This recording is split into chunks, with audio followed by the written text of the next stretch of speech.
no screen time should be given to children, at least up until the age of 7 is what you say, isn't it? The first 7 years are a time of very rapid physical development. In fact, this time doesn't come back. The child continues to grow and in fact well into their 20s and even beyond. But in the first 7 years, it's not just growth, but the development of all of the organs. A lot of people think it's, children to tang karte hi hai. They'll not get up in the morning. But little do most parents don't realize is that if you have to drag your child out of the bed, the child has not had enough sleep. Absolutely. Right? They're not just being difficult. It's just that the body is not ready for the next day. If a child, even up to grade 1 or 2, if they hadn't had good sleep at night, we would recommend parents not to bring the child to school. For growth, for physical growth, for digesting all that the child has taken in. So for a child up to the age of 7 years, please take them to sleep no later than 7 p.m. Please tell us the importance of chores, housework in kids as young as 6 and 7 and 5. Parents need to create the space and time for children to engage in the household chores that are happening. They don't need to be taught. They don't need to be instructed on how to do a certain thing or, like, okay, now this is how you fold, and then they don't need to be corrected. But if the adults around are doing something, whether it's chopping vegetables, it's gardening, it's, washing their dirty laundry or folding their laundry, children will naturally take to it.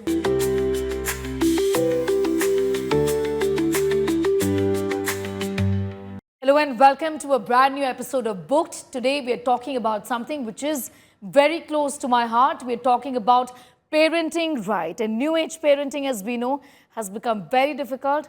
It has become very, very challenging, accept it or not. And that's the reason why I picked up this book, Rhythmic Parenting. I've read it and the authors are also with us today. Salone Zutshi is with us. Aprajita Sadhu is also with us. Both of them have authored this book on rhythmic parenting. I'm going to begin by asking you, Aprajita, somebody in my office saw me reading this book and asked about rhythm and parenting and what is rhythmic parenting? How can parenting be rhythmic? So talk to us about why rhythm is so important. Thank you, Sneha. Today we are living in a world where we have been disconnected from natural rhythms.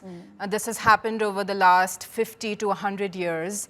And there is nothing outside that is telling us when to eat, when to sleep, when to meet our friends, any of that. And so that's how our children are growing up too. So it has become imperative that parents create a rhythm for their children and create something that is no longer received from the outside world. Salone, why is rhythm and how rather is rhythm different from routine? When you say rhythm, what do you mean? And how is there rhythm all around us? And when that is upset, how does it upset us? That's a great question because all of us have a routine and we have hectic routines these days. The main difference between having a rhythm and is that there is a flow to the day.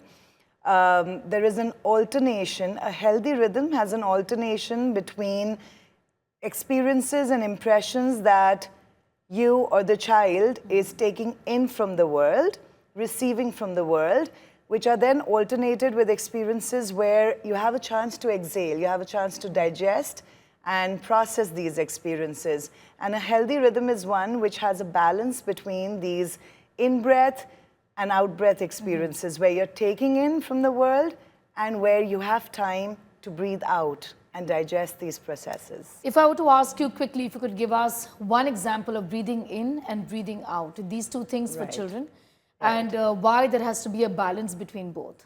So a breathing in example, the most intense in-breath for children, also for adults, but more so for children and especially for young children, is spending time in front of the screen. That's the most intense in-breath. Why? Because when a child is in front of the screen, not only are they far removed from their most natural state of being, which is to be in movement, but they are passively receiving impressions which are overstimulating for all of their senses. So it's an in-breath where they're receiving these impressions which are not even real. They're virtual impressions. So there are many layers of why screen time becomes the most intense in-breath. And what was the other part of your question? I was asking you about rhythm being different from routine. Right, we spoke about that, Yes. but also an out-breath. What is an out-breath? So an out-breath experience, the most pure out-breath experience is when the child is asleep. So sleep is where the child is not, where the child cuts off from the world. They're not receiving any new impressions, and they have the time to digest and process the experiences and impressions that they've taken in. So that's out-breath. And the difference between rhythm and routine is more like a timetable. Yes. Routine may not necessarily have the quality of rhythm, Okay. where you're balancing these experiences through the day.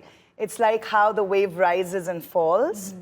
A routine may not have that experience, where the child goes to school, is breathing in, the child comes back and may be taken to a mall to attend a birthday party. It's again an in-breath.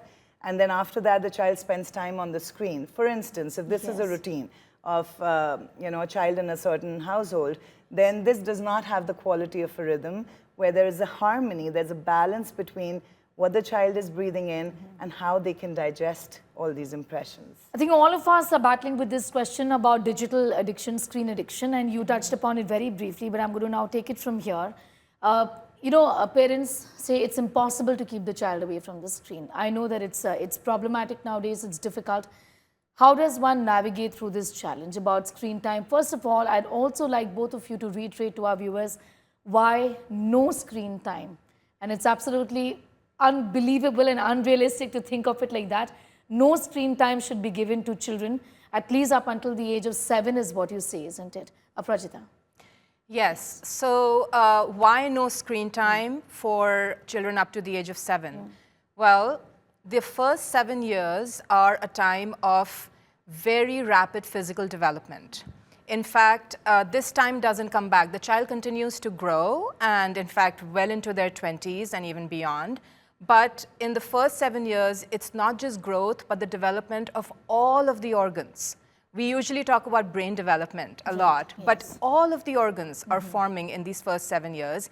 And the way that the child goes through this physical development is by having physical experiences, by engaging with the real world around them. The more real their experiences are, by real I mean, there's a difference even between playing with a wooden toy versus playing with a plastic toy. A wooden toy is more real. Between going in the playground and going out into nature and splashing around in a river, that is more real. We live in a real world, right? And for the young child, being in nature, having real experiences is not just sort of fun, relaxing, enjoyable. It actually creates physical development for them. So when they are put in front of a screen, not only are they getting an influx of an overload of these audio-visual stimulus, but they are also missing out on the time that they could have been engaging with the real world, playing with the utensils in the house, watering the plants. I mean, so many things, right? So this is missed development. And, nobody is really talking about it. I mean, even when we go to the pediatrician's office, they will check the child's height, weight, ask, whether they're eating, sleeping fine, and if there are, no other issues with coughs and colds. But no, even the doctors are not really saying, okay, how about screen time? I mean, because any time spent there is time not spent in the real world and time taken away from real physical development. This will affect the child for the rest of their life. So that's why we recommend 0 screen time in the early years. And then secondly, how do you do it? It's really hard, and right? And also, not just that, also for a lot of people are saying that, okay, I've been there, I've done that already.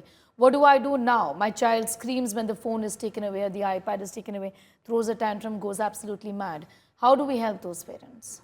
Absolutely. So the very fact that your child screams when the iPad is taken away, this is a sign of addiction. That screaming, those tantrums, those meltdowns when the screen is taken away from them is nothing but withdrawal. That should already be a cause for concern. That means your child has already become addicted, and that's even more reason to detox, right? And so how do you do it, right? That was your other question. Well, it has to first begin with the adult. We are all addicted to our screens. So there has to be a clear awareness about the role of screens in our lives, in our adult lives, and the clarity that even if we still want the screen to be part of our adult lives, we depend on them for all kinds of things today, the child doesn't really need it. The child is simply imitating our adult relationship with the screen, right? You've also spoken about limiting screen use in front of your children to set an example. The fact that they are sponges, that's the kind of impressions that they develop, and they're highly impressionable.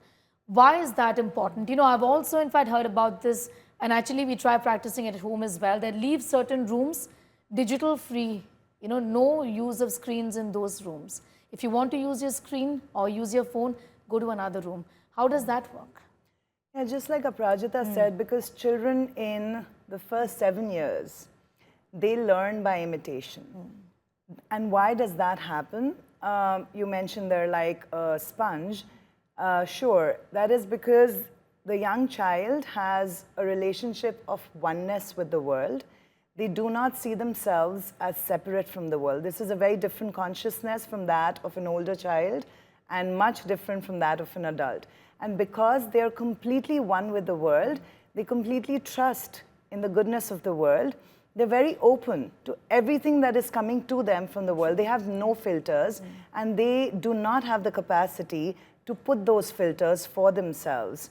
So when they see, and this is the reason why they imitate everything, a parent walks in and flings their shoe, the child will do exactly the same. They do not have an understanding of what is good or bad.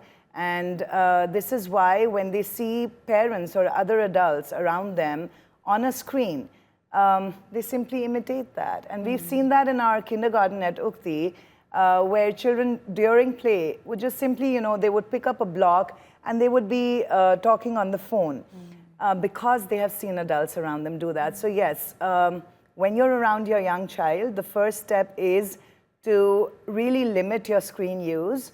If you have work to do, step into another room. If you want to watch a movie, wait till your child falls asleep. This is an investment in the first 7 years that you will make to help your child experience life without screen being an essential part of their everyday experience. The other thing is, if your child is already addicted, how can you then get them off? And like Aprajita said, if a child is throwing a tantrum when you pull away their screen, they're already addicted. So to know that this is a habit and to form a habit or to sort of wean away from a habit, it takes time. So be patient, that's the first thing. And create a rhythm where you can introduce other experiences that are positive and nourishing experiences as you take the screen away. And doing things together with kids. How important is that? Instead of watching a movie together, do something else together.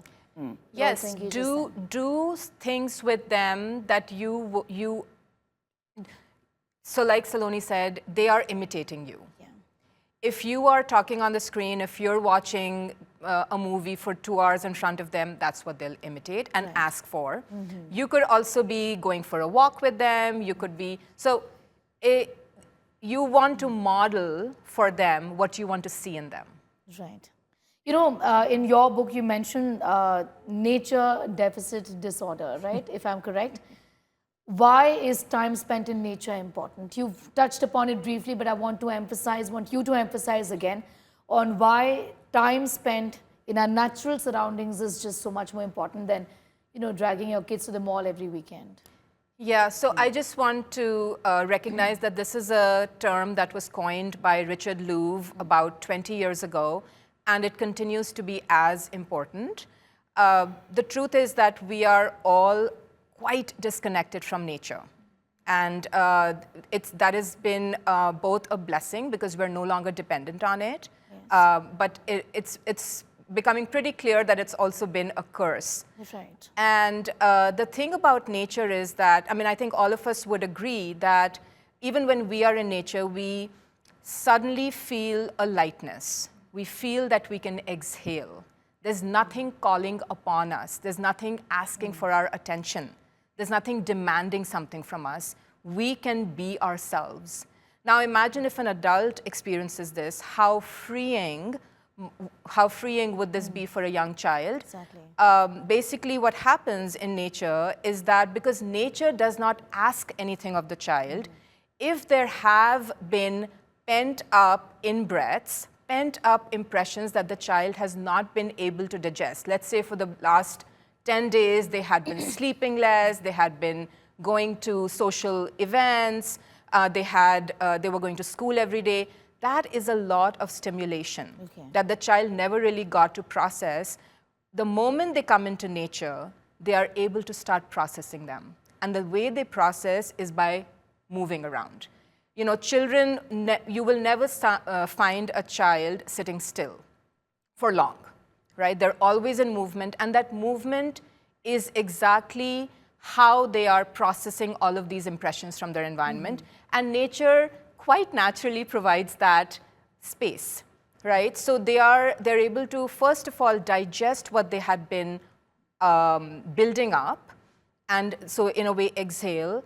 And secondly, nature also provides impressions that are natural, that are real. Touching a rock, sitting on a rock, walking on pebbles. Sensory experience is very important, is what you're saying. Absolutely, and they are real sensory experiences.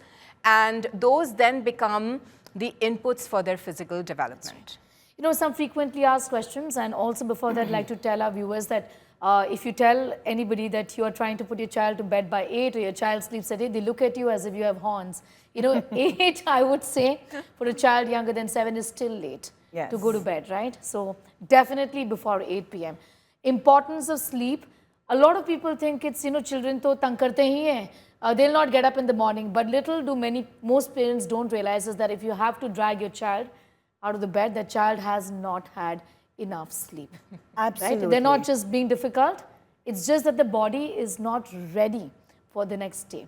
Talk to us about the importance of sleep before we move on to food and the problems associated. Yes, no, you absolutely pointed that out correctly. In fact, at Ukti, at the school that we were running, if a child, even up to grade 1 or 2, if they hadn't had good sleep at night, we would recommend parents not to bring the child to school, to give them rest. We've often heard as adults when we hit a dead end with anything in life, a problem, a question, a relationship, and we say, well, let's sleep over it, right? And then something new comes the next day. So this sleep is very, very crucial. This is when, as shared earlier, this is when growth happens. This is when, through the day, whatever the child has experienced, from the screen to the school, to conversations at home, to arguments, to honking on the road, all of these impressions that the child takes with them to sleep, during sleep is when they are processing all of this, taking what is needed for growth, and sort of exhaling what is not needed for their growth. And a lot of times what the child has learned at school, even in terms of academic concepts, a lot of times children who are struggling with something, teachers find that after a night's sleep, something has changed and the child has had a grasp on it. So that is how crucial sleep is for growth, for physical growth, for digesting all that the child has taken in. So for a child up to the age of 7 years, please take them to sleep no later than 7 p.m. All right, very important. Very important. Moving on, other frequently asked questions, should my child be allowed to take a decision? I see a lot of this happening around us. Taking an approval from the child is actually unheard of when we were growing up. Either eat it or leave it, isn't it? But nowadays, children get that option. Why are children incapable of taking decisions, and we should never impose that burden on them that, okay, decide, what do you want to eat? That's a question you should never ask your kids, isn't it? Yes, thank you for bringing that up, Sneha. This might sound radical, even crazy, especially because we're in an age where liberalism is very valued. We want to give our child choices. We want to make them free beings, you know, because that's something we're also aching for. So this is the way that parents are offering it to their children. But the truth is that a human being doesn't even start to develop the capacity for judgment and decision making until puberty. And that is also when they are just starting, and it doesn't fully mature until they turn 21. So when we ask a 4-year-old, what dress do you want to wear for your birthday? Or which friends should we invite for your birthday? Or which school do you want to go to? We are asking of them something that is advanced for their stage of development. And the child, you know, a healthy child might say, I don't know. And that's the truth. They really don't know. A child who has been sort of prompted with these questions over and over again will be forced to say something just for the conversation to end. This is not a conversation they are really looking forward to, right? They just want to play. So when they're asked over and over again, they might give an answer that they've heard around them. Again, what comes out of their mouths might be something that they have imitated from another adult. And we take that to be real. So the third thing that is happening is that when we are asking the child to do something they're not ready for, we are burdening them with an impression that they will then have to struggle hard to process. Meanwhile, that time spent decision making is again time lost playing, or time lost napping, or you know, whatever else the child actually needs. I mean, when we fuss over, oh, what do you want to have for breakfast? And sometimes that conversation takes 15, 20 minutes. That is lost time. You know, really running out of time here, but there are two questions that I've been wanting to ask, you know, and one has got to do with the fact that children are very often in most households are not doing chores, you know, and chores are difficult for adults. You also write in your book, but it's actually becomes a fun thing for the child to do, and it's absolutely okay to let your kids, and they should be encouraged to do housework. I know this is we might just get some brickbats for this, but please tell us the importance of chores, housework in kids as young as 6 and 7 and 5. Actually, kids even younger than that, children from the age of 2.5, 3 can be engaged in chores. Traditionally, and even now in villages, you will find that children naturally take to chores. This is not something that that needed to be artificially brought into the rhythm earlier. But nowadays, with the kind of rushed lives we lead, parents need to create the space and time for children to engage in the household chores that are happening. They don't need to be taught. They don't need to be instructed on how to do a certain thing, or, you know, like, okay, now this is how you fold, and then they don't need to be corrected. But if the adults around are doing something, whether it's chopping vegetables, it's gardening, it's, you know, washing their dirty laundry or folding their laundry, children will naturally take to it if we create the space and time and don't rush them. This is great for them. It provides them with all kinds of learning. From cognitive to their motor skills development, you name it. So, and plus the additional thing is that they love to do it because it requires them to move. And that's what the natural state of the young child is. So please create the space to bring home chores into your rhythm. All right, I think that should be settling the debate. Lastly to you, Aprajita, this has got to do with us as parents and the expectations we have from our kids. Unrealistic standards that have been set where preschoolers are expected to identify the alphabet. Some of them are asked to even write. You know, I've understood this from both of you, that your wrist is not even ready, isn't it? The wrist of, I think, a 6-year-old is not ready to write, so expecting a 4-year-old to write is just so unfair, isn't it? Just talk to us about your, you know, a child's physical development and how parents should, in that sense, lower their expectations and not push them the way they push them. Right. So there's a reason we have written this book for parents. We come from an academic background. We are educators, but we have addressed our first book to parents because parents are the ultimate advocates of the child. No one is looking out for your child. Not the schools, not the teachers. They don't have much freedom. They are institutionalized, definitely not policy makers.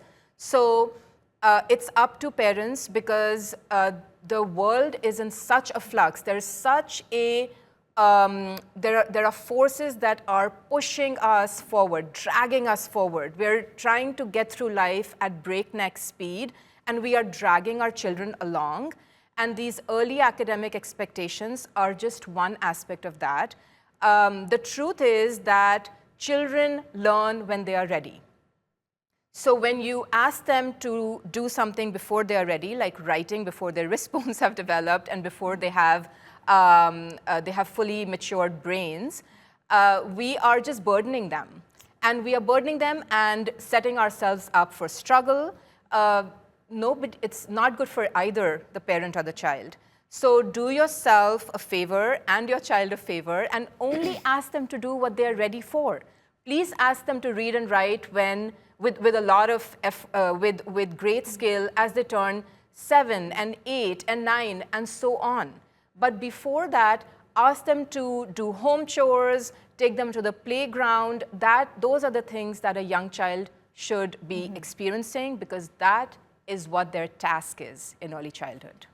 So if your child is even not involved of education, and if it's conventional education as well, this book still can be your guide to how you can do just so many things right and make, I think at the end of the day, life easy and comfortable for yourself.